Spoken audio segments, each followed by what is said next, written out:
నెల్లిమర్లలో అంటే రాజకీయంగా గోల్ ఏమైనా ఉండొచ్చారా లేకపోతే ఫోర్స్ఫుల్గా వచ్చారా? ముఖ్యంగా అంటే ఫస్ట్ ఆఫ్ ఆల్ ఈ నియోజకవర్గ ప్రజలు మేము ఈ ప్రచారం చేస్తున్న ఎలక్షన్ ప్రచారంలో ప్రతి ఒక్క అశేష స్పందన అశేషమైన ప్రేమ బొడ్డుకొండ గారికి అయితే బొడ్డుకొండ అప్పనాయుడు గారికి అయితే ప్రెసిడెంట్ నాన్నగారికి బొడ్డుకొండ గారికి అయితే కొండంత అండగా మేము ధైర్యంగా మేము ఉంటామని చెప్పేసి ప్రజలందరూ కూడా మమ్మల్ని బలపరిచి మా ఇంట్లో అడుగులు అడుగు వేసి ఎనలేని అభిమానాన్ని ప్రేమని అటువైపు పథకాలు ఇటువైపు సంక్షేమం ఇటువైపు అభివృద్ధి మొత్తం జోడు గుర్రాల్లాగా జోడు స్వారీ అనేది చేయడం జరుగుతూ ఉంది. గతంలో ఆయన ఎమ్మెల్యేగా ఉండేటప్పుడు 650 కోట్ల అభివృద్ధి పైచీలకు అభివృద్ధి చేసాం.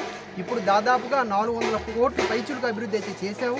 అటు రోడ్లు కానీ ఇటు జేజేఎల్ఎం కానీ ఇంటింటి కొలాయిలు కూడా చేసాము.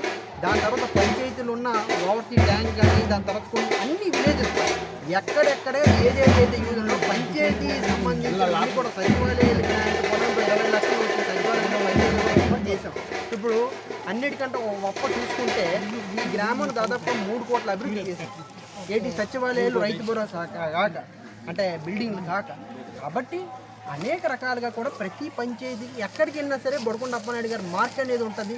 ఈ పలానా ఊరెళ్ళి పలానా శిలా పథకం చూస్తే అది బొడ్డుకొండ అప్పనాయుడు గారు చూస్తారు. ఎక్కడికి వెళ్ళినా సరే మా బ్రాండే మా అభివృద్ధి, మా బ్రాండే మా అభివృద్ధి. కాబట్టి ఎక్కడికి వెళ్ళినా సరే బొడ్డుకొండ అప్పనాయుడు గారి మార్కు అభివృద్ధి అనేది స్పష్టంగా ప్రతి విలేజ్లో ప్రతి పేటకి వెళ్ళినా ప్రతి వీధికి వెళ్ళినా బొడ్డుకొండ అప్పనాయుడు గారి బ్రాండ్ అనేది అక్కడ శిలా పథకం మీద అనేది ఉంటుంది.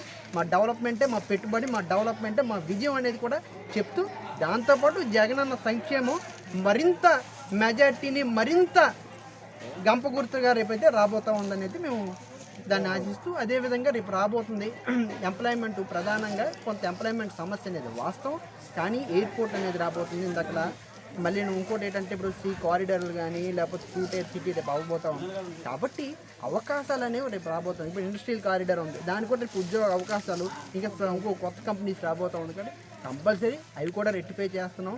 కాబట్టి ఏదైనా సరే రాష్ట్రం అంతా ఫ్యాన్ గాలి ఎంత స్పీడ్గా వీస్తుందో దానికి 3, 4, 5 రెట్లు అనేది ఇక్కడ ఇంకా స్పీడ్గా రేపు వీస్తుంది. బంపర్ మెజార్టీతో రేపు గెలబోతా ఉన్నాం.